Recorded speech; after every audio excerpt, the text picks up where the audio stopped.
ভাই আজকে অনেকদিন পর মদ খাওয়ার ডাক পড়লো, বল ভাই। ভাই অনেকদিন পর ভাই ঠান্ডা ঠান্ডা পড়েছে ভাই, ঠান্ডার আজকে মধ্যে আজকে সেই সেই মজা হবে হবে ভাই। ভাই। ভাই তোর বন্ধুর ফ্ল্যাট পুরো ফাঁকা ভাই। একদম রিল্যাক্সে হবে ব্যাপারটা পুরো, বুঝলি তো? অনেকদিন পর। এ ওটা তন্ময় না? এ সায়ন, এ রন, এ ভাই কোথায় যাচ্ছিস? এদিকে আয়, এদিকে আয়, এদিকে আয়। হ্যাঁ, তন্ময় বসে আছে তো ভাই। তন্ময় ডাকছে নাকি? ডাকছে চ চ ওরে আজকে মদ খেতে নিয়ে যাবো ভাই। চ ভাই চ চ। হ্যাঁ ভাই তন্ময় বল, ডাকছিস কেন? এ ভাই এত মজা করতে করতে কোথায় যাচ্ছিস তোরা?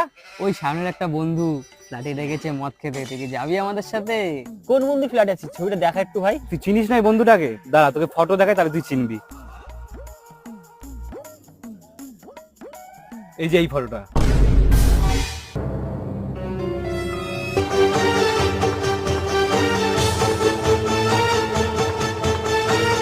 বাবা গো বাবা, মদ খা গাড়িয়াকে পোদ বাচ্চা বাড়া।